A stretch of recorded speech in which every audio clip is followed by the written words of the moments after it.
What do you think this is all about? You think this is a fucking costume? This is a way of life.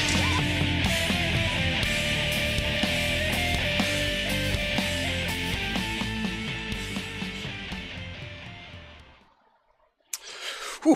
Hey, BALLBUSTERS, Bates here with your friend and mine, Ray Mungus, and it's time to make the chimmy fucking chongas on episode 15 of Way of Life Live. How you doing tonight, Mungus? I'm definitely alive and not nearly as energetic as you. How are you? I'm okay. I'm energetic because I chugged. Well, I didn't chug. I consumed a 16-ounce tall boy of balls earlier. Because yeah, I think I need one of those. It seems. Because I was fading pretty fast earlier. I was really exhausted today. And then once I got home, I cooked dinner, and then I had to shovel, and I was dying, and I was like, oh, I still have balls in the back of the refrigerator, and I went and chugged one, and now I have my tall boy of New Belgium Voodoo Ranger Special Release Red IPA, so I should be good for most of the show. You are set, my friend. I have my coffee, and that's about it. I too shoveled before, and it's a fucking mess out there. How is it by you? Oh, it's just a slushy nightmare. Yeah, it's only going to get colder tonight, so it's probably going to be one huge sheet of ice tomorrow. So I think I've vouched to myself that I'm not going out till Friday. I refuse. I'm just going to stay here, play my video games, and that's it. Man, it's like a fucking, an icy or slush puppy machine just puked everywhere. It's just it's a nightmare. Yeah, I expected a little more snow than we got because we were predicted to get I think upwards to 5 inches up here, and much like you, it's just one big slush puppy. Well, at least it stopped snowing. It's just raining. It's not actually that cold by me, so nothing's freezing yet. But I expect tomorrow it's not going to be good. Yeah, good luck. Way of Life Live, where you tune in for the weather of New Jersey. Yeah, well, who cares? I agree. You know, a lot of good stuff comes out of Jersey, all right? Kevin Smith and his movies, they almost all take place in New Jersey. Exactly. Yes. Overkill. Trauma. Isn't Trauma New Jersey based? That it is. I mean, Toxic Avenger's the first superhero from New Jersey. There you go. So yeah, I mean, fuck. Us, like, we're pretty cool, right? Yeah, I wouldn't go that far. We're okay. Like, we're time killers on Wednesday night. I mean, we can't even get a fucking sponsorship for Yankee Candle. We can't be that cool. Those bastards are impenetrable. They won't respond to any of my messages, emails, phone calls, nudes that I sent them. They're just fucking mean. All right? Yeah, it's a little ridiculous. I mean, you at least break when you send with the nudes, you know? Like give us a little bit of money after that. Yeah, seriously. I mean, you're making us feel like whores. Like, I'm not that much of a mongoloid. Like a dick pic's pretty good for me, I would think. All right, let's to another candle company. Listen, Yankee Candle, I'll forgive you if you get back to me and give me some feedback on the dick pic. Just saying. You know what's really funny? I was watching one of Adam Green's Facebook Live videos yesterday, and he name dropped Yankee Candle, so I think he may have stolen the sponsorship from us. I will fight that bastard. I'm not playing that game. This is where we draw the line. Adam Green, it's on. Oh, it really is. That sponsorship. That motherfucker thinks he can take our Yankee Candle sponsorship? Nuh-uh. No. Bates and Mungus don't play that fucking game. We set the pawns up, and he just came in and won the game. It's ridiculous. Bastard. I got words for him. Alright. Anyway. I see here, I really didn't go over the show notes. I see you have Super Bowl talk. Super Bowl talk. Let's talk a little about what happened in the Super Bowl. I don't It's know. more. What You happened? didn't watch it, right? I didn't watch one fucking snap. I didn't watch one fucking commercial. I was watching. I don't even remember what I was watching, but it wasn't that. I took a stance myself. I get way too emotional watching a team that I absolutely despise win Super Bowl after Super Bowl. It's not a jealousy thing. It's the fact that I legitimately think that the Patriots basically walk onto the Super Bowl because their division's a joke. So, it was irritating, and I didn't want to get myself worked up while watching it and getting aggravated. So I chose to play video games instead. Until the very final, 2 minutes of the game, and one of my friends were going crazy over it, and I had to put it on, and it was pretty tasty watching them lose. I actively stopped watching. I'm a big football fan. Football is my main sport, and I am a diehard, lifelong Denver Broncos fan. I stopped watching football about 2.5 months ago because I got sick of refs dictating games. Not because my fucking team was out of the playoffs and everything. I don't care about that. I'm a fan of the sport, and I like to watch whoever's playing. But this year in particular, I saw the refs gift so many games to certain teams. Three games in particular were gifted to the fucking Patriots, who I despise more than any other goddamn team. Same here. So, but I mean, I saw the refs fuck up other games that ruined chances for teams. So Detroit, I believe there's a couple. Minnesota had a few, and I'm an NFC North fan. I'm a Chicago Bears fan. So for me to defend my fellow rivals, they're obviously fucking something up. Yeah, so it was really, really rough watching this season, and I actively chose to stop watching 2.5 months ago, and I felt my blood pressure going down. I felt so much better. It's like I can go outside on a Sunday. I don't have to sit glued to my fucking TV, pounding beers all day, watching a sport that's gonna piss me off right now. And it was great. Super Bowl Sunday, didn't turn on fucking Super Bowl once, and I felt amazing about it. Yeah, I didn't have any interest in the Super Bowl itself. As Bates, I'm a huge fan of the sport itself, but I wasn't interested in the game for what I said before. What I was interested in was the slew of trailers that we were supposed to be getting. There was rumblings of Marvel's Avengers Infinity War trailer that was supposed to be dropping. There was supposed to be a Han Solo Star Wars story trailer going to be dropping, and a few other surprises. Westworld was one thing that I was really anticipating. But you can find those trailers online immediately following it, so I didn't suffer through the ordeal. Yeah, I mean, maybe if it were two other teams I didn't despise. Now, I despise the Patriots because I feel like they get gifted every fucking win. Well, not every win, but I feel like they get gifted every just Super Bowl appearance they make because, as Mungus said before, their division is absolute garbage. It's been garbage for fucking 20 years. So it's not even like they have to try to get into the playoffs or try to get a first round bye or home field advantage or any of that shit. It just happens because their division is garbage.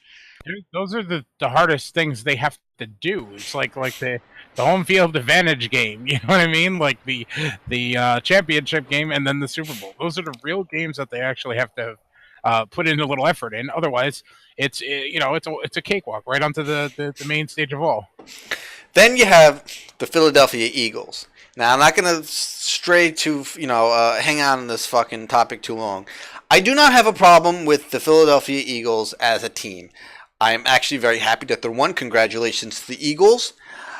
My problem with the Eagles are the majority of their fan base, not all of them, but I'm going to say a good 90% of them, maybe a little bit less, are just scumbag fucking savages.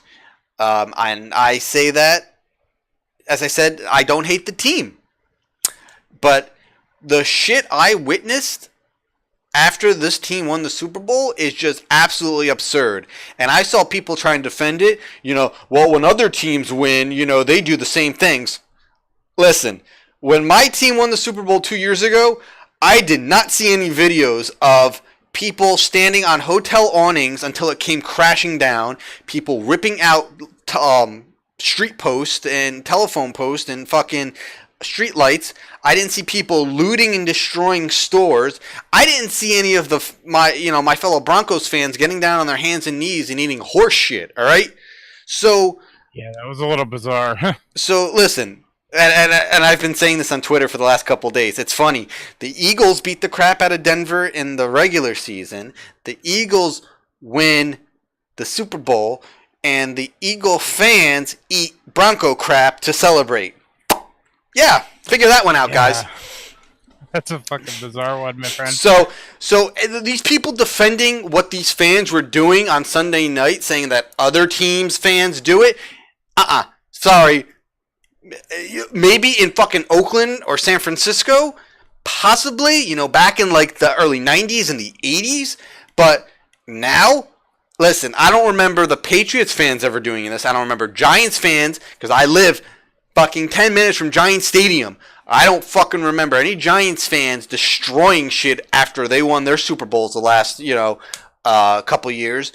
As I said, I did not hear anything about Denver fans destroying shit 2 years ago. So, you know what? Stop trying to fucking protect your shitty fan base, all right? This whole situation came as a huge surprise to me. Like, I've known many Eagle fans over the years, and even when I was in elementary school, the Philadelphia Eagles were my introduction to football in a way.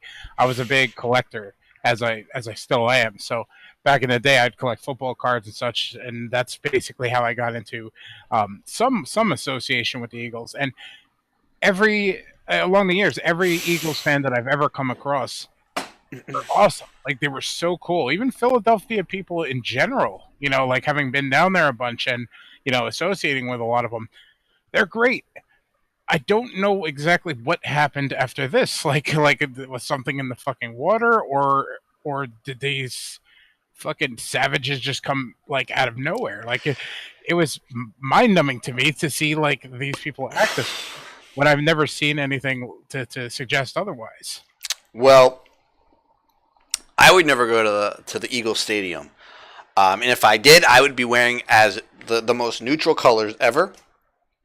Because I've heard horror stories of visiting teams' fans getting the shit beat out of them because they were fans of the other team.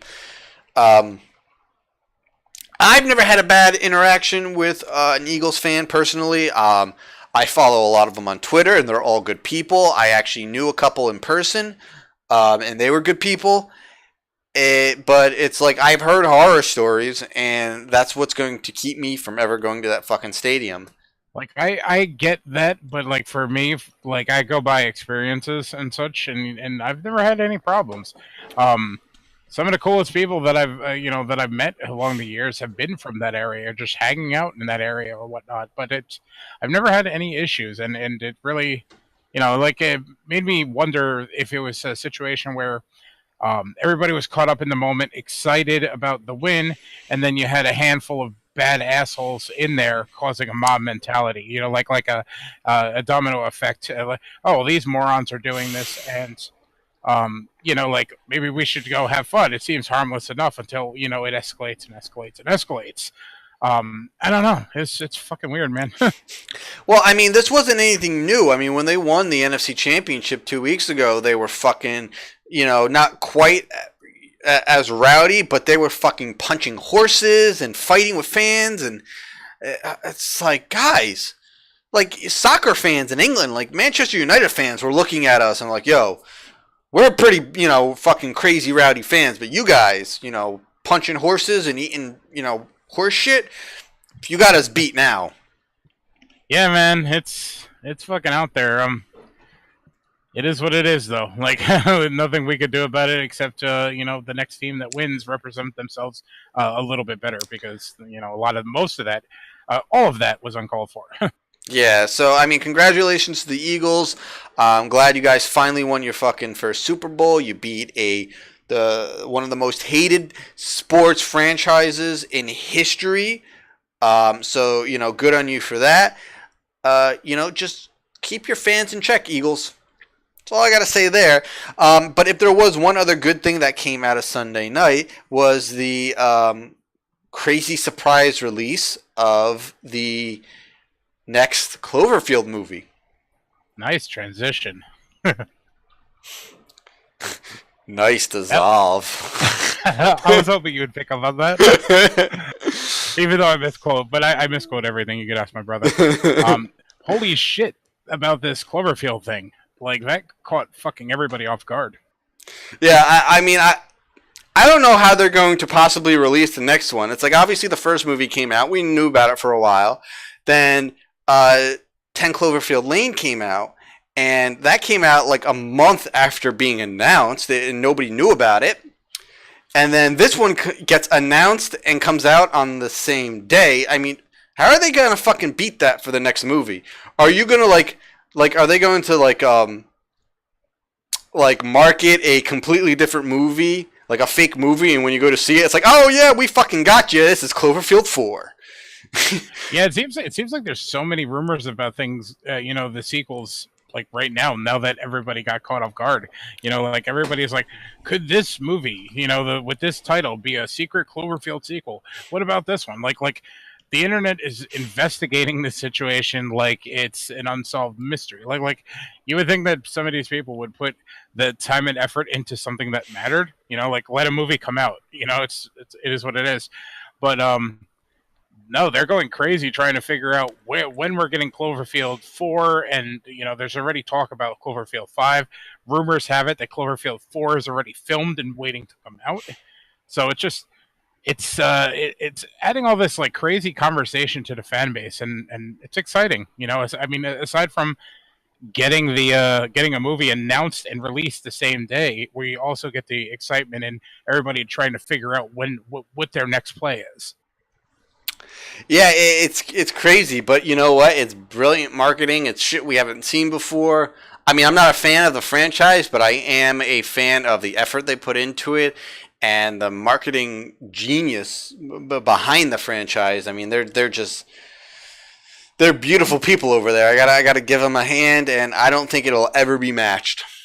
No, I remember like just looking at the trailer on one of the film sites, I think /film, and I was like, oh, that looks good. Can't wait to see it. And then I log into Netflix a little bit after the fact because I didn't really like the lingo was like now, watch it now. And I was just like, oh, okay, whatever. Like, I guess they meant the trailer. I log into Netflix, and it's already in my list. They already added it to my list, which is insane. I was like, holy shit, I can watch this right now? Big Brother is watching you. Yeah, apparently. But it is pretty brilliant what they did. I mean, like, you think of what is spent on a typical movie's marketing, and look at the price of a Super Bowl commercial. They spent what, like $5 million on a Super Bowl commercial? I don't think it's that much. I think maybe it is 5 minutes for a minute. 5 million for a minute. Okay, so maybe a little bit less, and the world exploded over it. Just like so many minds simultaneously blew, and like my Facebook feed was filled with people just like, can this game be over so I could go watch the fucking Cloverfield movie? Like, and granted, part 2 didn't have as big of a wildfire as this. Like, I didn't see general public talking about it the way they did this movie. They lit a fire that was completely not unfounded, but like unprecedented. Yeah, well, you know what? Again, we had a month of notice for 10 Cloverfield Lane for Cloverfield Paradox. This one was just like, hey, and then kicks you in the nuts and like, new movie coming out tonight. You can watch it tonight. It's crazy, and it makes you like excited for what the future holds for movie releases in general. Listen, marketing is getting clever and clever.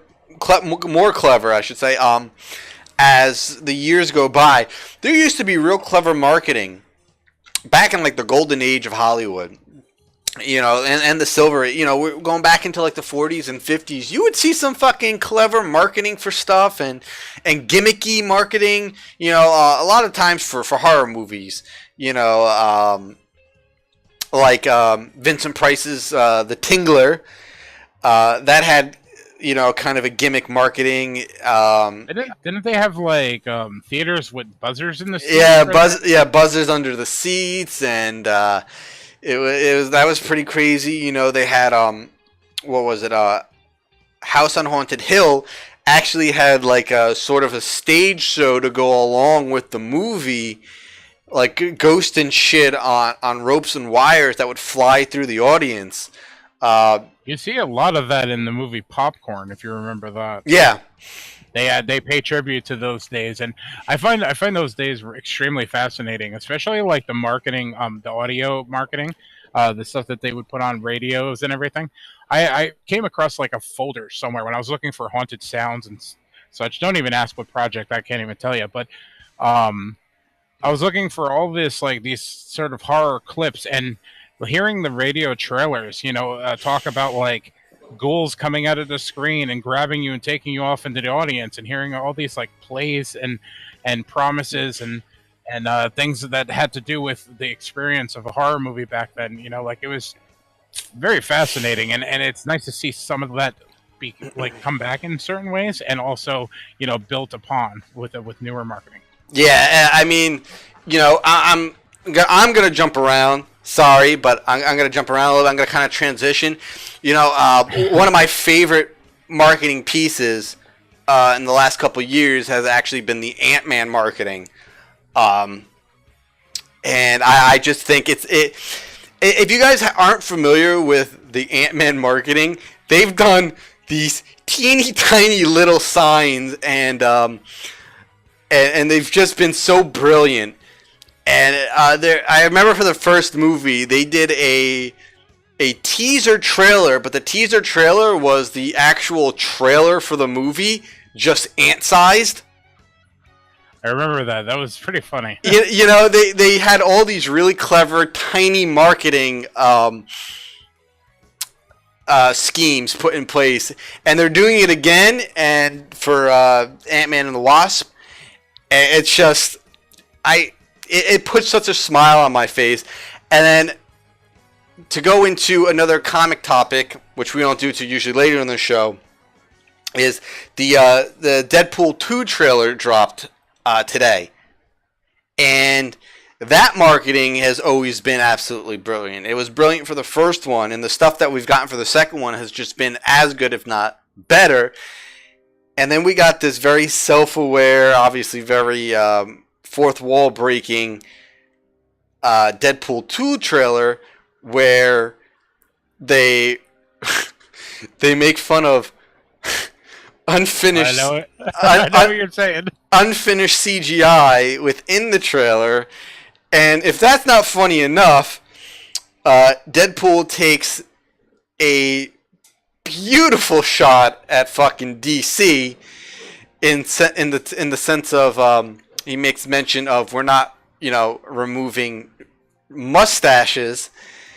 Oh my god, I had the biggest shit-eating grin when I heard that line. It's you know what, the fucking, if DC wants to keep giving Deadpool this fucking fuel, they're gonna fucking pay. I just love that Deadpool is like he's a movie character, but he's also like this wild dog that breaks the fourth wall in such a way that he can acknowledge things that are happening in real life, and they're using that to the best of their ability everywhere. Like whether it be, you know, a teaser trailer, a regular trailer, the marketing, the posters, just all over the place, and nobody's safe, it seems. Like it's amazing. No, nobody is safe, and the trailer is nice. We got a little look of like all the characters, and too. You know, like the pacing of it was just completely rapid fire. It reminded me of obviously the small clip that we got on the Bob Ross teaser trailer, but also in the same vein as the Ant-Man trailer that we just got, just like rapid fire scenes one after another.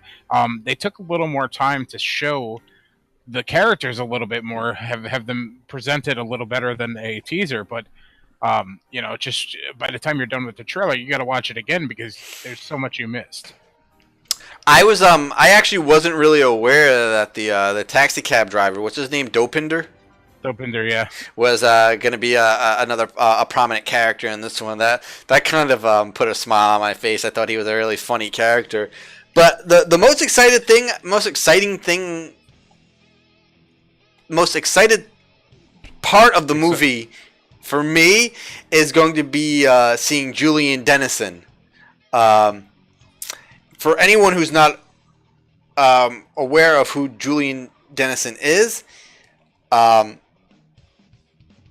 he is he was from a Taika Waititi movie called Hunt for the Wilder People. He was the main character in that movie, named Ricky, and he's going to be somewhat of a prominent character in the untitled Deadpool sequel, which is the name of the movie, by the way. That is the legit name of the Deadpool 2. It's the untitled Deadpool sequel. You know what's funny about that? Like, I just brought up IMDb so I could look this guy up. And I'm looking for Deadpool 2 in the list, and I'm like, where the fuck is it? Like, the trailer just dropped today. You would think it would be the first one popping up. Except I'm ignoring the untitled Deadpool sequel title. So, as a big Waititi fan in general, and a big supporter of Hunt for the Wilder People, seeing this kid in this movie is going to be just amazing for me as a fan of his. I'm looking forward to seeing a lot of the returning characters, like what's it called? Brianna Hildebrand was great in the first one, and it looks like she's going to have a little more to do this time out as Negasonic Teenage Warhead. And she's been like in a lot of films recently, and that are just like turning heads. Most recently the Tragedy Girls movie. She plays one of the lead characters, and I don't know. I think her future is pretty bright. I'm looking forward to seeing Zazie Beetz as Domino.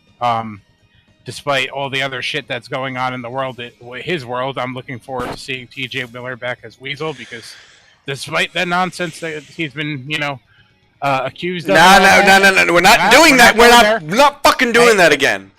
Despite all of that, he's a funny fucking actor, plain and simple, But I'm really looking forward to seeing what this film, has to offer and everything, just because it looks amazing in general as it is.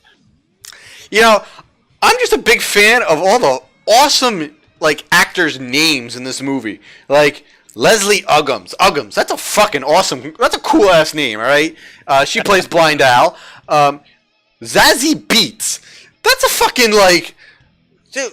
It sounds like a brand of Dr. Dre's Beats headphones. Yeah. Like a special version. Dude, that is like the coolest fucking name ever. Zazie Beetz. It's like a. She's a great actress. She was in Donald Glover's Atlanta. That's where I found out about her. It's like a sex position in the Kama Sutra, man. And then Brianna Hildebrand. That's like a fucking sounds like the name of a Valkyrie. I wonder. Okay, Colossus is back in it. I was curious about that. Yeah, he's in it. So yeah, no, it's fucking just some cool actor names in this. Isn't it crazy that it took a Deadpool movie to get Colossus right, or at least fun? Fun. I wouldn't go so far as say right. Righter than the other interpretations. Well, I mean, obviously he actually has a Russian accent in this one. Which they didn't have in the brief time you saw him in X-Men 2, and he was in Part 3, but not so much. I don't remember him talking at all in Days of Future Past. I don't remember, honestly. I know he had a Russian accent in the first. I think one of the earliest ones, but maybe Part 1. No, it wasn't in Part 1. Part 2, I meant. I think he had it and then lost it, in between scenes. Yeah, it's I don't even want to get into how I think they ruined the character in Days of Future Past. So let's just move on from that, and let's get back into the horror news. So that's so weird. We got the main discussion out of the way before the horror news. Was that really the main discussion? I didn't even realize it. all good, man. We covered everything. It was just a perfect transition from what we were talking about. Agreed. All right, then. So back onto the horror news.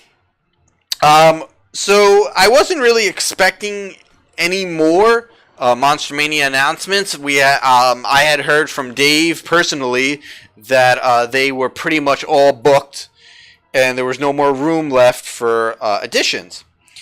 Well, I guess it was because he had a few more announcements to make that he just made today in terms of guests for March. So Yeah, some good ones too. yeah, so announced today for March is where we got 2 guests, right? 2, yes. So And 1 cancellation. yes, one which is very upsetting. It was a very big name. I'll get into that in a second. Oh, you know what? We'll start off with that first.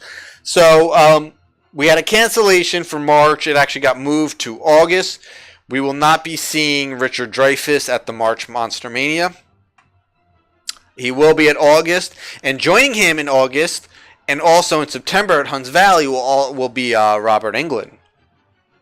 But he's always a great guest. I mean, everybody loves when he comes here. His lines are always around the building. And if you've ever had the chance to meet him, he's a joy. You know, like he has so much fun meeting his fans, and you know, this legacy that he's carried since 1984. 84, yep. So he will be at August and the September convention. I will not be at the August convention. Sad to say, not very little I can do about that. I do have a vacation planned that I will be leaving for on that Sunday. So it's very possible that Ray might be doing a lot of the coverage himself at that convention if he ends up going. But That's the plan. we are looking into doing our very first Hunts Valley Monster Mania. That's going to be exciting. You've been to another Monster Mania before in Connecticut, but I've only been to the Cherry Hill ones, unfortunately, and I'm looking forward to seeing what Hunts Valley offers.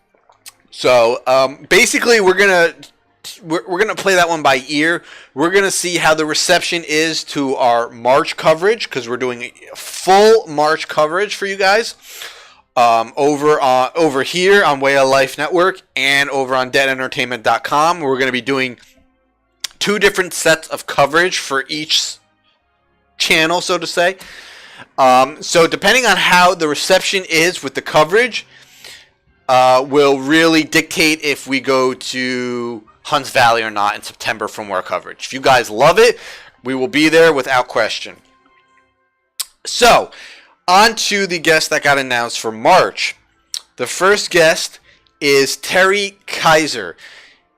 Now, you're probably wondering, that name doesn't really sound familiar, and, yeah, I don't blame you.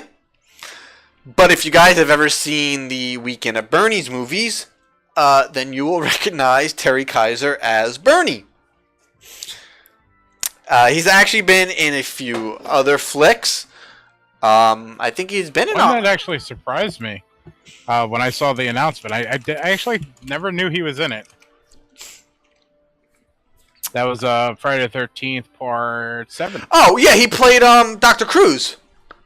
Yeah, I did. I never made the connection until I saw the picture. I was like, wait, all right. Yeah, no. I forgot he plays Dr. Cruz, a prominent villain character in Part 7. And but obviously he's most known for playing Bernie in Weekend at Bernie's 1 and 2. All right, he was in Part 2, wasn't he? Yeah, I believe so. Yeah. Well, I mean, he played a dead body in all of Part 2. At least in Part 1, he had lines and was alive for a little while. Exactly.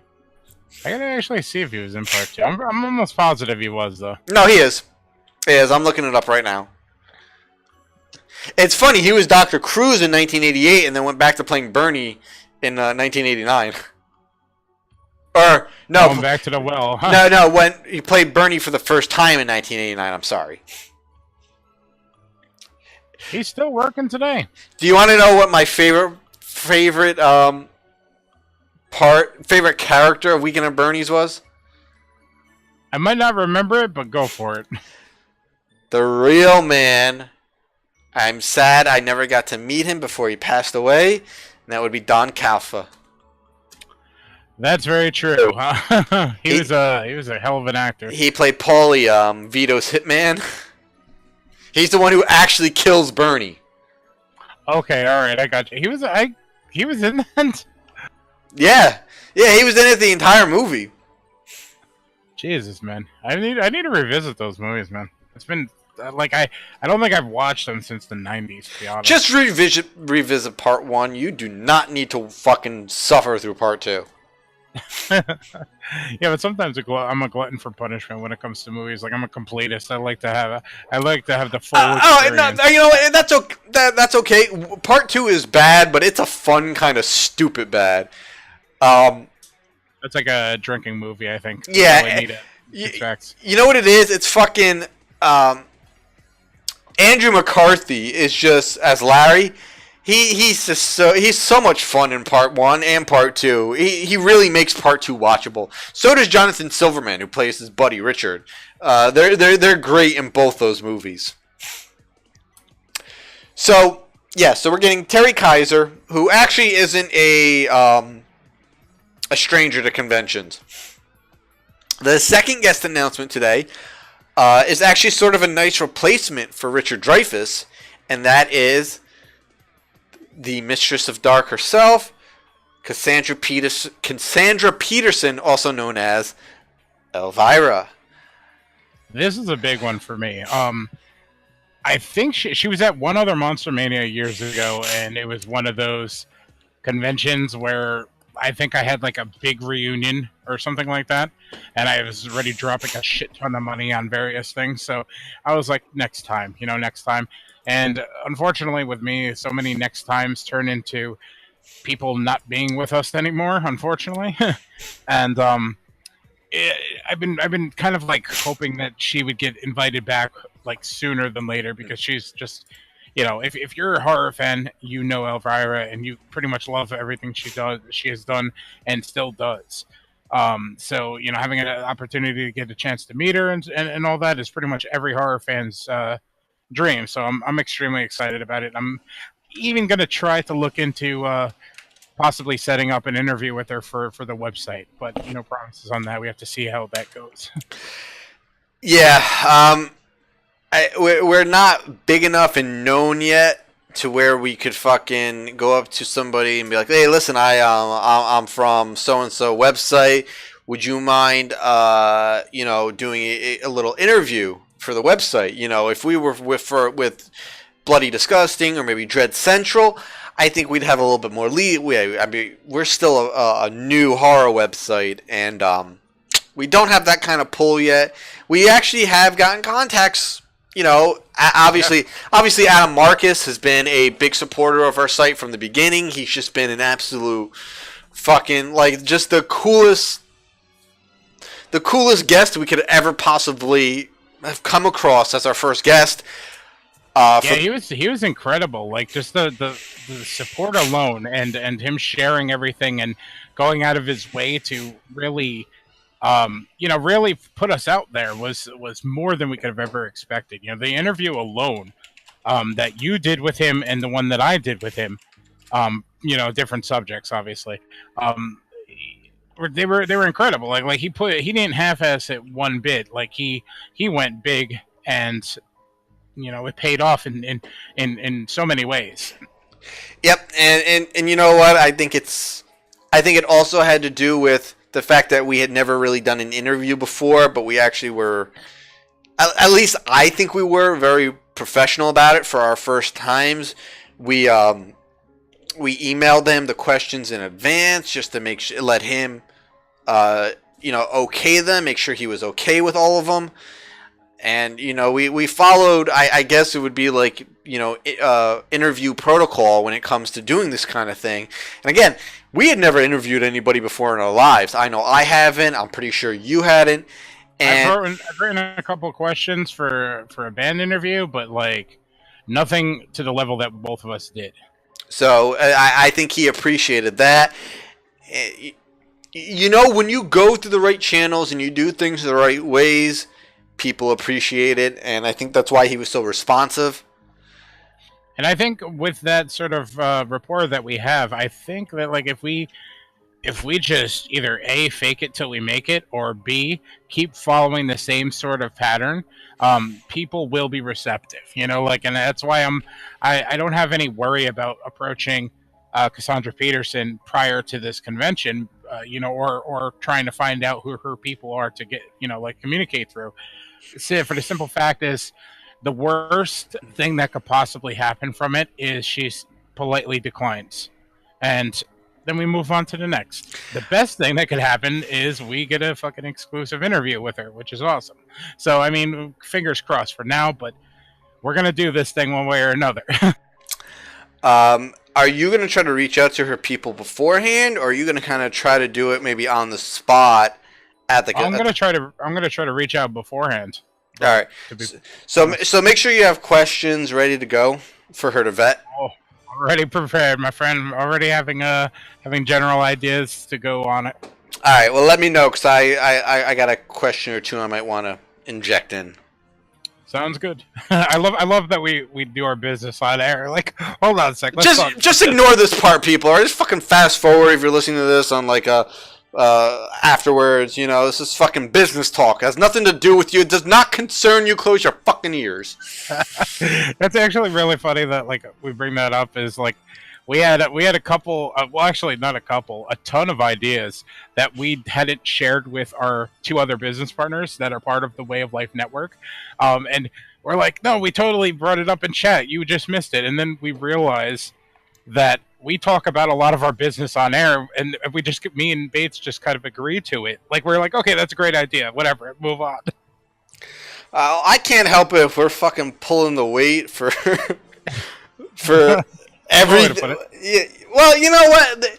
Those two, not to say anything negative about them, because I can't say anything negative about them, because I have nothing negative to say about them.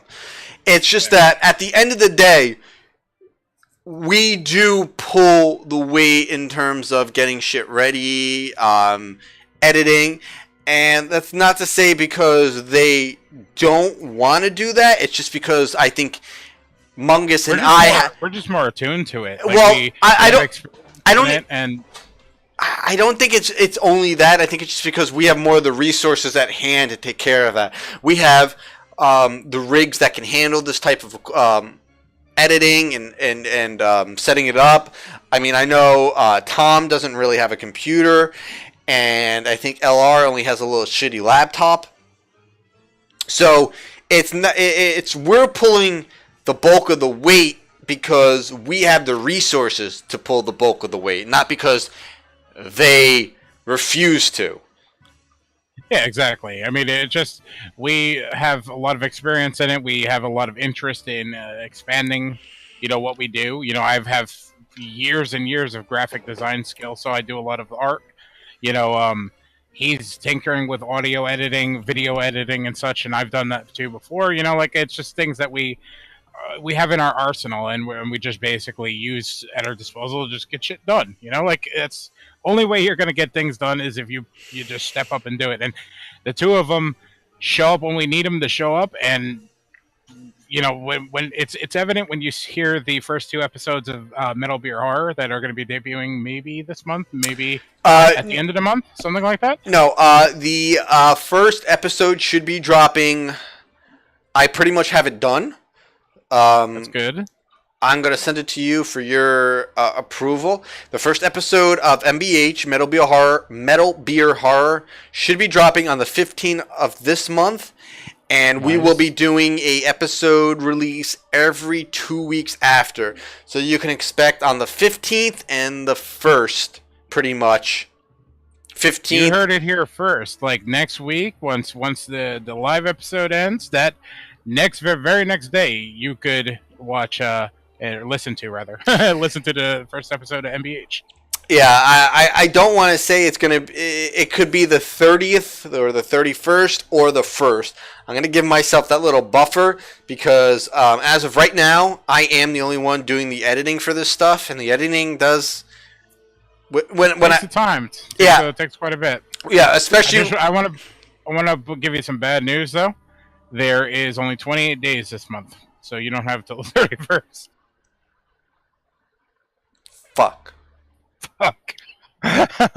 Roll the credits. Well, you know what? I gotta start editing the second episode this week or next week because I'm going to Florida at the end of February. Oh, nice. Yeah. Which means More business. Ignore this, motherfuckers. yeah, which means I don't know what's gonna happen for that week's episode. We'll figure it out. Well, for Way of Life, I mean. We'll figure it out. Not now, though. We are only on, like, the second piece of news, so I say we move on. Yeah. Well, sort of. We kind of covered a lot of shit already. But, dude, a fucking hour? Around quite a bit. Oh, my God. See? Let's go. Wow. Don't worry. Next week, you'll be hearing Metal Beer Horror for the first time. Hopefully, you tune in and check it out. It's a bunch of us talking metal, beer, and horror. Clever, I know. I actually have an idea for the episode before when I go away. I'll talk to you later about it. Sounds good. All right. So moving on. I didn't even realize we were fucking blabbering for an hour. This is cool news. I didn't even know about it until Mungus told me about it earlier. It's pretty exciting. So apparently, Rue Morgue broke news that legendary. And when I say legendary, I mean fucking legendary, mate. Legendary. Great reference. Fucking the most legendary of legendary Italian movie composers, Fabio Frizzi, is scoring the new Puppet Master movie. I am a big fan of the Puppet Master franchise, and I absolutely adore anything that Fabio Frizzi does, and the fact that these two are combining is just like it's a horror fan's wet dream. I don't even know like how to. When he told me, I'm like, you gotta be fucking kidding me. Are you serious? So the tone in your voice was amazing when I told you that, and you can hear it right now too, just by your little bit of excitement. You amped up a little when you mentioned his name. You know, and Frizzi does not put his fucking work on garbage. No, without a doubt. I mean, he's worked with a ton of Italian directors, most notably friggin' Fulci. Like, I mean, he's lent his work to pretty much everybody. Like, he's worked with Tarantino, and just look him up on IMDb or Wikipedia, because like you're gonna be surprised to know how much of his work you recognize from horror movies. Yeah, it fucking. I don't even know where to begin. He's probably most noted, most remembered for all of his scores and stuff that he's done for Lucio Fulci in his films. He's worked on many of Fulci's films, and his scores in those movies are absolutely unforgettable. I mean, and really out there too. Like he's tried. Like he gets the horror down and then some, and then he'll throw in some really funky shit, to go along with it. And it's like you said, it's unforgettable. He has a very recognizable vibe. Like the minute you hear his stuff, you could pretty much associate it with him. Yeah, it's like his sound is just instantly recognizable. Like you hear it and you're just like, oh, that's Frizzi. I know it is. And he's no stranger to the headlines recently. He's toured City of the Living Dead around, doing a live composition of the score. And did that come around here? Yeah, I think that was the New York one, or was it the Beyond? It might have been the Beyond. No, it was the Beyond. It was the Beyond. If it was fucking Gates of Hell, I would have dropped everything I was doing and go, because that's my favorite composition he's done. I think you're right about the Beyond. Richie actually got me a signed vinyl from him, which was pretty fucking awesome. Shout outs to him. Oh wow, he actually did something of note, huh? Hey, I normally don't have shout outs, so I'm gonna give him props for that. Yeah, alright, so that is really cool. I'm actually looking forward big time to the new Puppet Master movie. I've talked about it before on stream, and I'm a big fan of the franchise. I don't like all the movies, but I do like a good majority of them, and I'm looking forward to this new one very, very much. Even more so now that I know I get to listen to Fabio Frizzi. So yeah, that's intriguing to me. Like I've said in a previous stream, I've never seen any of the Puppet Master movies.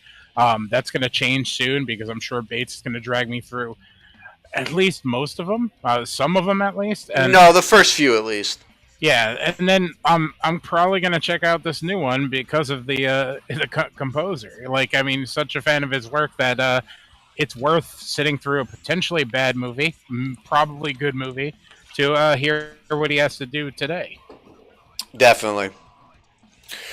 Alright, so moving on, the last bit of horror news we have for tonight is a new Phantasm Blu-ray box set was announced. Now, probably thinking, alright, well, we've already got a couple different, Phantasm box sets.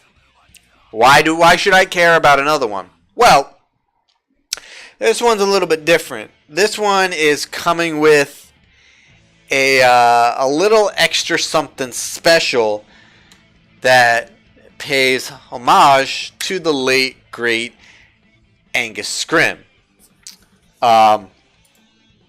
It is coming with a beautiful tall man, like, I guess you could call it it reminds me of like a bookend. So yeah, like sort of statue with a little bit of a bookend vibe to it. Yeah, it's a 90-degree. Yeah, that's a really good way to describe it. I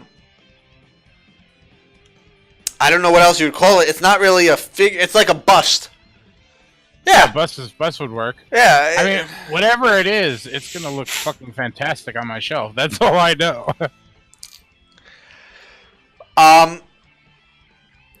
Now, it is a great piece for any collector. Just know that it is limited to 300 certified and numbered copies. That's disappointing. A lot of fans are going to be left in the dark with that one, but those of us who are diehard Phantasm fans, or hell, just Angus Scrimm fans in general, I mean, that's going to be a nice piece, though. Yeah, I'm looking at the pictures of it now, and it's pretty. I agree. Years ago, I got rid of, unfortunately, my tall man figure from Nika, so looking at this now, I'm kind of glad that I did, because I want to replace that empty spot on my shelf with this. Yeah, it's pretty. It also looks like it might be coming with a 200-page book written by Mark Tulek. If I said that wrong, sorry. So I assume it has to do with the history of Phantasm and all the movies and everything like that. Yeah, I mean, just another bonus. It's also this bookend, whatever you want to call it. It's actually what actually houses all the all the Blu-rays too, as well. I gotta say, Phantasm releases have always been extremely clever. Like, I remember they made a set previously that was one of the balls that he throws, and all of the discs were housed within that. Yeah, I remember that. I don't have it, but I do remember it. I remember seeing it. Yeah, that's one of the ones that I slept on for a long time, and I kept seeing it, and I'm like, I'll get it eventually. I'll get it again, blah blah blah, and then it dried up and became worth quite a bit. So you guys can keep an eye out for that. When is that coming out? I just fucking had it open, and I thought I saw the release. I'm looking. I was looking at that for my own personal sake, because I don't want to miss out on this. I don't. It's coming out soon. let's just say that. Yeah, I don't think there is a release date. No, not yet. But I mean, just the announcement of this thing alone kind of gets fans salivating over it. All right then. Well then. So moving on, getting into some more geek news. Today we also got the first official look at the Venom teaser poster. I mean, obviously we can't talk too much about it, but because it's only a teaser poster. But it looks like we are getting a very classic-looking Venom, and we also got word that tomorrow we should be getting the first teaser trailer. Really? I only thought the poster was released. I didn't hear anything about the trailer. If you read my article on Dead Entertainment, I linked the tweet that AMC sent out saying, "Stay tuned tomorrow for another surprise." I've been very busy doing video games, so I didn't actually go through the articles today, but that's exciting. I'm really looking forward to it. Just to see all the promo art that they've released. The Venom logo looks very comic booky. My excitement levels are going a little bit higher for this movie. Like I was like lukewarm on it. I'm a fan of Tom Hardy. I'm a fan of Venom, and like the possibility of them doing it right is a-okay to me. But the pieces are falling into place, and it looks like we might be getting a fucking cool Venom adaptation. I'm looking forward to it as well. I'm kind of wondering if like Kevin Feige and Disney kind of had a little bit of say on what was going on with this movie, and they're just kind of keeping it under wraps, or what? You know what, man? Like people, the whole geek culture and the whole geek fandom and everything like that, they want everything. They're very entitled to wanting every piece of information, it seems, and I'm guilty of this myself. But like they're still making movies. They're still up to making surprises in films. They're not going to show their entire set of hands. So I really think that it's one of those situations where he could have possibly been involved in this, but why release that information to the public? You know. Yeah, I guess it's, you know, I think they did have a little bit of say in it, because we have gotten word. I mean, I don't think there's confirmation that Tom Holland will be in the movie to some capacity. I've heard rumors that it won't even be as Spider-Man. It's just going to be as Peter Parker, but it's going to be a way to tie in the Venom character to the extended MCU. And as shown in previous movies that were made with within the MCU, that's all it takes, man. Nick Fury showing up at the end, Tony Stark showing up, mentioning, like trying to introduce the whole Avengers initiative and everything. That's all it takes to connect these things together, and it gets fans excited. It keeps fans excited. It does. Just those little connecting tissues. It's all fans want, and they love it. They eat that shit up, just like the Easter eggs, man. Fans love Easter eggs. I love a good Easter egg. And it's the way to keep people interested, keep people in seats. You don't see a bonus credit at the end of a movie and say, well, I'm definitely not going to go see whenever Thor returns, or I don't give a shit about what Iron Man's happening next, or what's going on in his life next.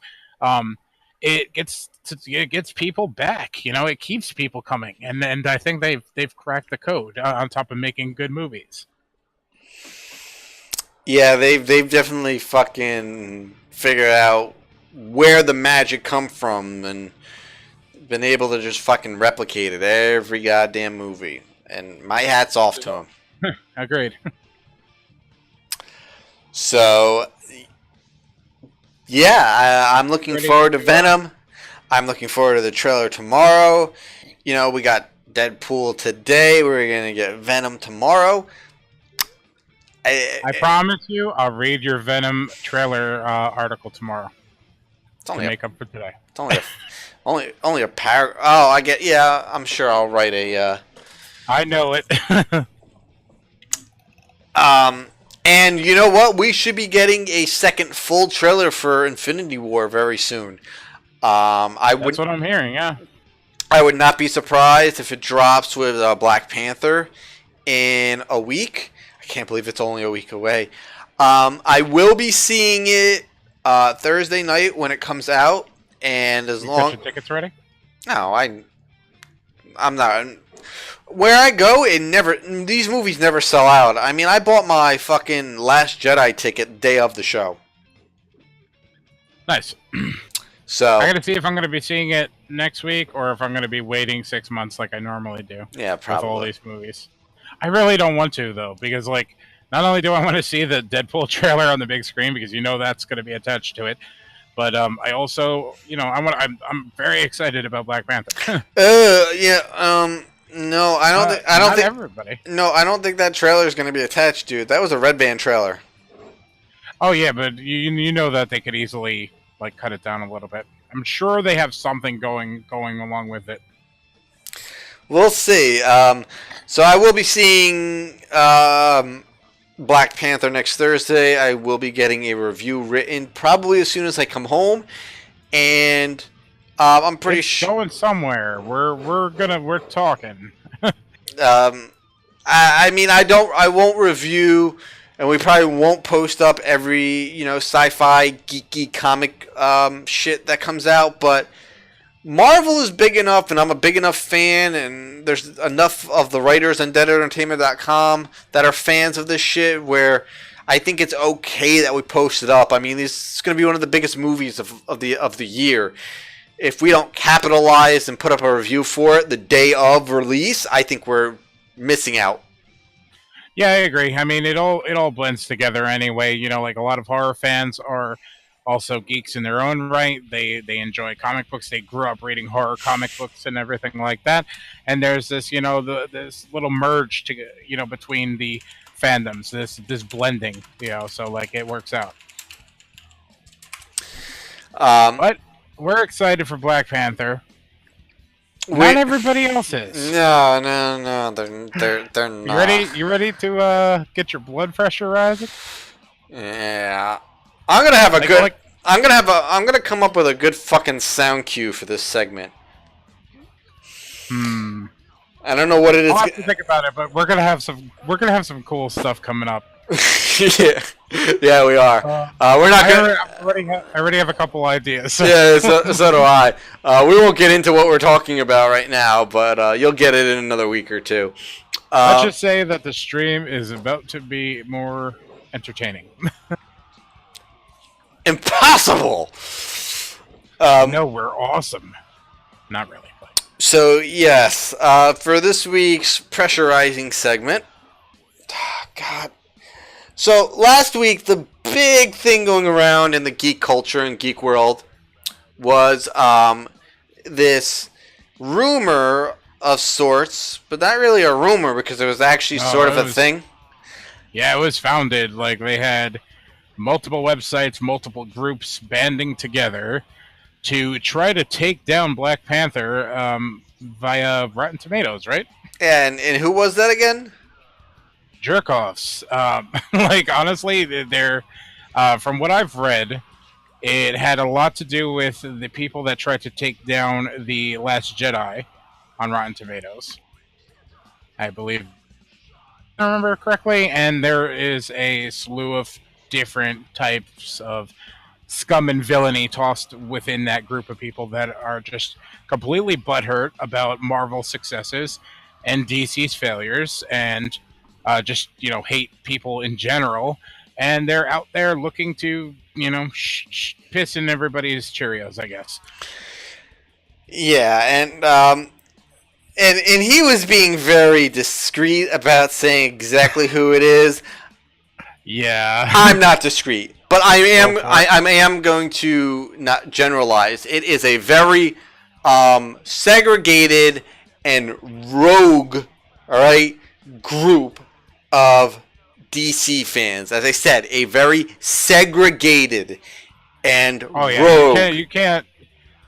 You can't like lump them all together because they're like I put in my show notes DC extremists. Like people that are just so fucking bitter and so angry at the successes of Marvel and everybody's excitement towards this movie, and that they're willing to do whatever they can to troll the the fucking Rotten Tomato score, or try to get it to lose money, or try to ruin people's experiences that have been waiting for this film for their entire lives. These are the same people who think that Marvel pays critics to give them good reviews, all right? Which, let me say something. If you are indeed paying for good reviews, I got you, fam. Pay away. Yeah, I mean, I'm not very known, but I'll tell you where you can send a check. It can be a little check. Exactly. I mean, that's the biggest load of shit on the internet, period. And I'm not even gonna lie. I guarantee you, I'm gonna generally like the movie. So you're good there. Just send the money anyway. I mean, you could be our replacement because they're a bunch of fucks that like Adam Green over us. So, God, it's basically what it is. It's jealousy. It's jealousy that Marvel has found the magic formula and they're able to replicate it every fucking movie without much fail. And you can't blame them though for it. You can't blame Marvel for Warner Brothers' inability to follow a simple concept and kind of flesh out their universe rather than trying to skip to the fucking end and have the same success. It just doesn't work that way. Yeah. I just brought up Black Panther and Rotten Tomatoes, and we have that guy. We have that guy finally. Do we? Yep. It took 77 reviews, but we have that guy. Never be that guy. I know a lot of people are tempted to be that guy, but don't be that guy ever. I'm gonna just take a quick look to see who that guy is. See if it's someone I recognize. Do we even want to? Do we want to give him any sort of recognition at all for being that guy? Because it's not anyone I've ever heard of. Perfect. So, before we get into why he's whining about it, what's the score? The Rotten Tomatoes score currently? 99%. What was it? All day. And basically, there is 76 fresh reviews, 77 rotten, and 1 rotten, 77 overall, 1 rotten, 76 fresh, and the 1 rotten actually happens to be a overall score of 3 of 5. Isn't that terrible? Even the bad review is okay. Yeah, and it's not from anybody I've ever heard of. It's from a publication called the Irish Independent. So he was probably drunk when he saw it. Oh, that's not generalizing. I am part Irish. I swear, it's okay. He is a rogue Irishman. I'm drinking right now. All right, so and I'm white. That even makes it even more okay. All right. There goes our entire podcast. Oh, man. We hope you enjoyed the 15 episodes we've given you. I'm not associated with this guy next to me. It's okay though. When you make fun of a race or a nationality that's still white, it's all good. Nobody gets mad at that shit. Remember that time I had to edit 20 minutes out of our episode? Don't make me do that again. Oh, that's different. It's different. Can't blame me for speaking the truth over here. Oh, Lord. All right, so back to Black Panther, the more important subject on hand. And these renegade, rogue extremists trying to take this down. Again, I believe it really is. It all stems from jealousy, and it's just these are obviously very passionate DC fans, which is fine. I'm okay with it. I'm a very passionate Marvel fan. I'm a very passionate horror fan. Having passion for something is 100% okay. I endorse it big time. But when you get so passionate that you just have to fucking make up shit and crusade for it, then we got a problem. Yeah, I could sympathize with what they're dealing with and seeing all of their hopes and dreams friggin' being put out there in a mediocre fashion.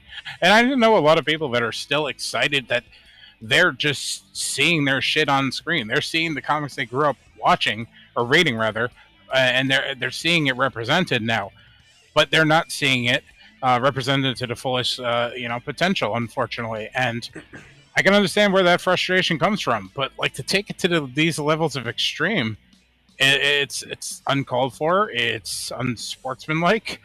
It's ridiculous. And it's reassuring though in some parts because, as I said, this is a very segregated, very rogue group of DC fans. Because while these assholes are trying to tear down something that is, without a doubt, going to be amazing, there is another group of DC fans trying to make up for that other group of assholes. And what I mean by that is there is a group of DC fans that are raising money to send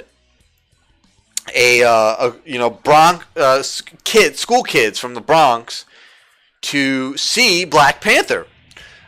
Yeah, it's a simple little gesture, but it is it's charming nonetheless. It doesn't have to be millions and millions of dollars to fucking have an impact on somebody's life. God, last I saw they were up to like $1,500. Has it grown? Yeah, it is $5,600 of the $5,000 goal. So it's $600 over the goal, and it is trending. This campaign is called the Black Panther Challenge, and it was launched by Frederick Joseph to raise money to take Harlem children to see Black Panther. Like a simple little gesture, like kids that might not be able to afford or might not be able to experience this sort of thing, and let's take them on a big field trip, and it's fucking awesome to see that this is happening, like in light of all this nonsense with people trying to take down the movie. And you know what? I could say a million different things about this particular situation, but I think the one that is just going to resonate the most is thank you. And here is my love and respect to those particular DC fans. Coming from a diehard Marvel fan, I raise my beer to you guys, and I cheers you, and I thank you for doing a absolutely amazing job with this campaign. Words cannot describe how cool this is, what you're doing, what you guys came up with.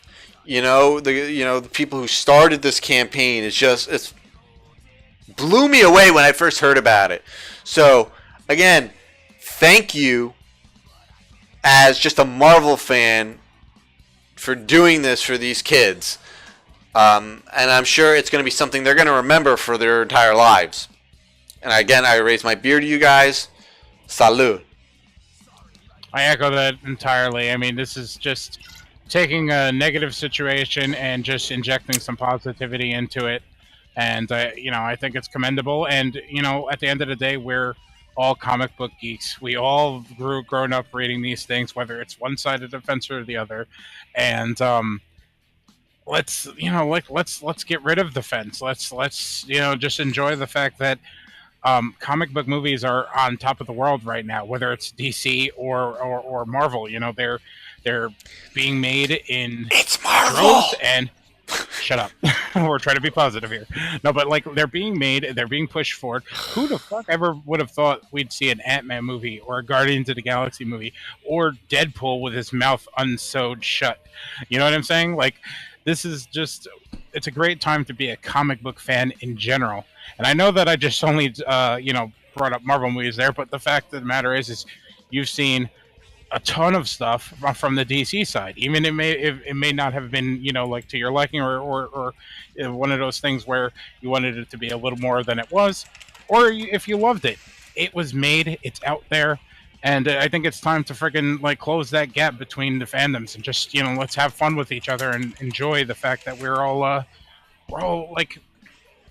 getting our shit represented. You know what I mean? Like, I think it's a great time. So, I just wanted to also say that I posted the link for those that are listening right now into the chat. Go support this GoFundMe because I think it's a really great gesture. It's definitely one of the coolest and best, like, crowd-funded GoFundMe Indiegogos that I've seen in a while. It's just all from the heart, and it's going for an absolutely amazing cause.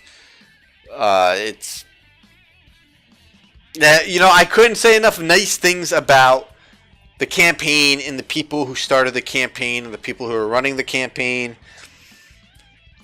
I'm actually at a loss for words trying to think of more nice things to say about it. It's just there's not enough words.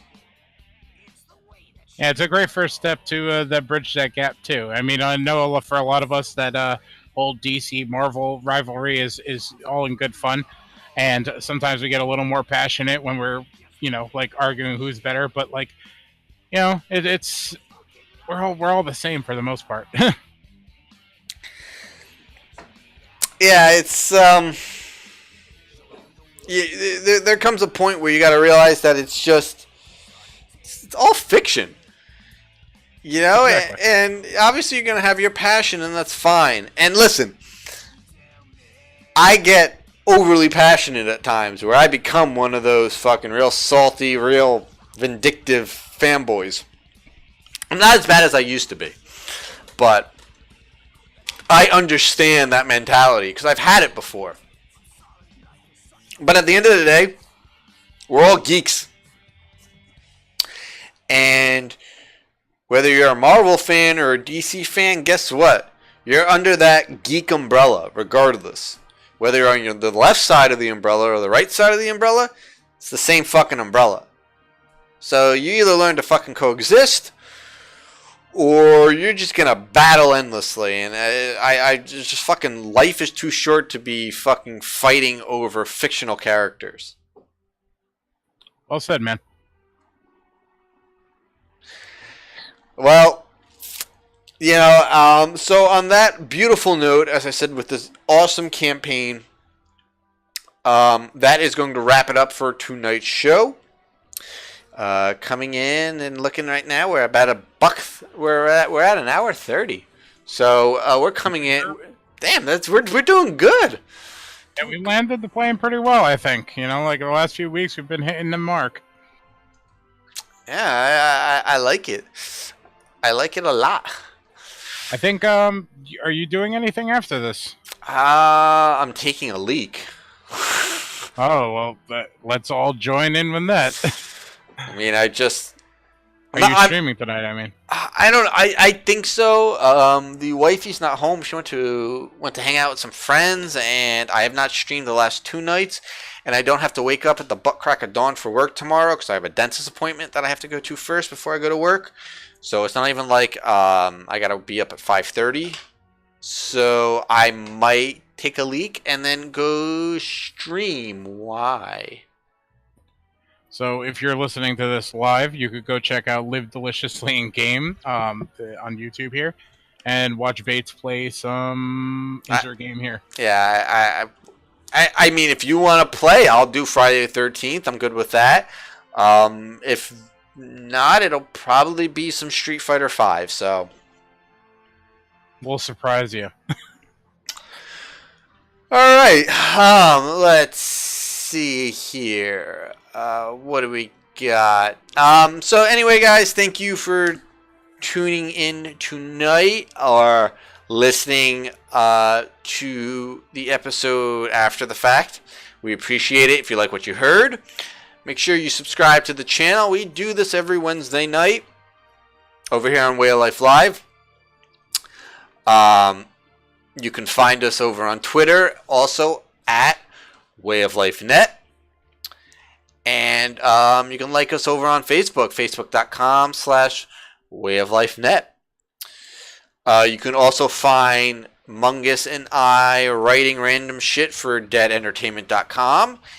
And at least once a month, if not twice a month, you could also find us doing live commentaries on the Dead Entertainment YouTube channel. Our next live commentary is going to be possibly this Friday. Ooh, you're announcing stuff. I said possibly. Possibly. I got a little excited. Sorry. And you don't brought that shit up to me. As of right now, I think I would be okay for Friday. We'll announce it 100% if it's going to happen tomorrow. So keep an eye on Twitter. We'll decide everything, and we'll pretty much if you watch our Twitters or follow deadentertainment.com, you will know about it. So keep an eye on those sites. Yes, and are you going to announce the movie? I'll let you decide. Doesn't matter to me. Are you cool with the movie? You happy with it so far? Like, I'm cool with it. LB is cool with it. Oh yeah, I'm fine with it. All right then. Our next commentary is going to be either this Friday or next Friday. We'll let you know soon, and it's going to be for Return of the Living Dead. And that's kind of our namesake movie. I mean, everything we do over here on Real Life Live is sort of based around Return of the Living Dead. Yeah, like we've been referencing that movie for like at least a decade. Just on inside joke level. And it was only a matter of time before we jumped right into that movie and give it a fair commentary, or at least one that's full of inside jokes that nobody else will get, but hopefully you'll enjoy. Yeah. So I looked at the movie and I was like, yeah, let's do that. And I wouldn't lie about it. Yeah, I can't disagree. I'm looking to see if anybody had it actually posted up on YouTube, but it's not. So it's not something we could stream. But it's not that difficult to obtain. A lot of these movies you could get on streaming services, fucking Amazon, iTunes, and everything like that. And to rent them, it's like your lunch money, like a $5 bill or something like that. And if you've never seen Return of the Living Dead, or it's been a while since you've revisited that movie, it is completely worth a few dollars for a rental or a digital purchase. Fuck it, buy the Blu-ray. It's such a fun movie. Oh yeah, without a doubt.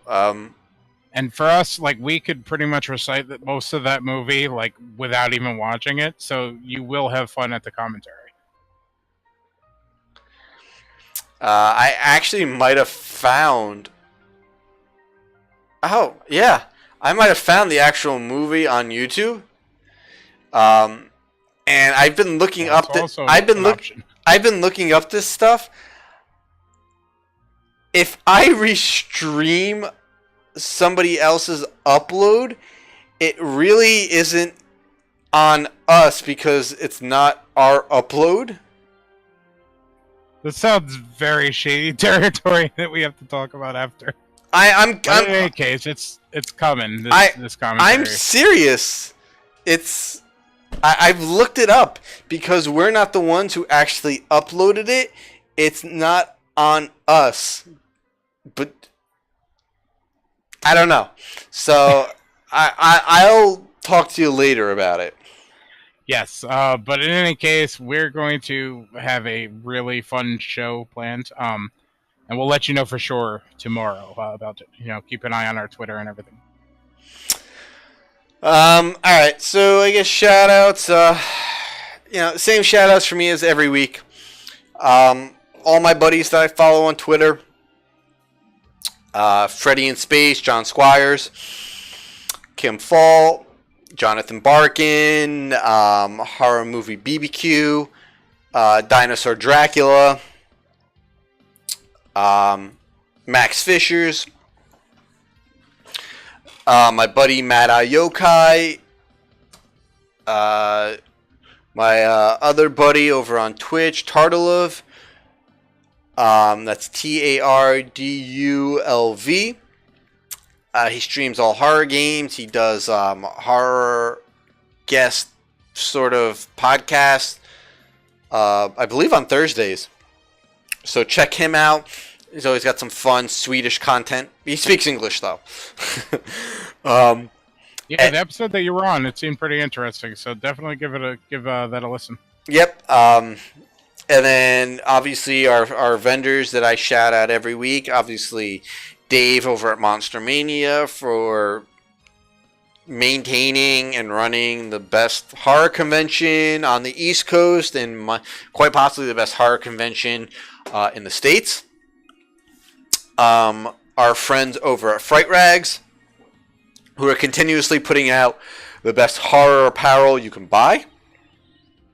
Our friends over at Grey Matter Art, who are continuously putting out the best horror, sci-fi, and cult movie posters and prints.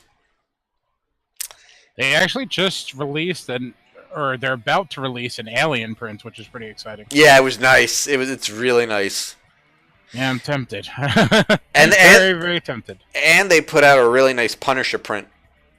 I didn't see that yet, but I'm kind of wanting it. It was a Punisher vs. Spider-Man print. Why do you have to tell me that? And it's by the same dude too, right? The Raid 71 guy. I think it was Raid 71. Yeah. Yep, his shit is the best. I have one of his posters. You have one of his posters, and I need all the rest. Yeah, he did that Spider-Man vs. Doc Ock poster I have, right? Yep. He did that whole series. He did the Spider-Man versus the Vulture, the Spider-Man versus Venom versus Carnage, and now Punisher. The Punisher one I might have to add to my collection because that's always been one of my favorite crossover events, in the comics growing up. Yeah, definitely.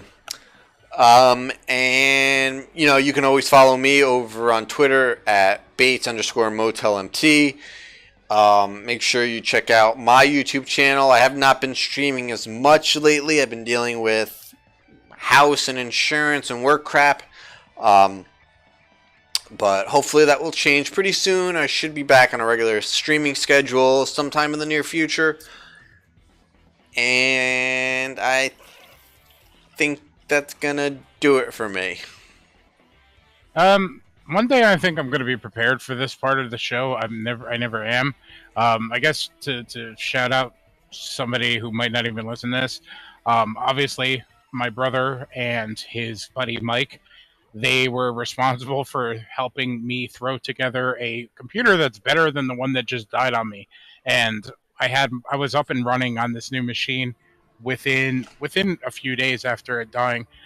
So shout outs to them for helping me out, which has been more than I could have imagined. So it's very, very much appreciated.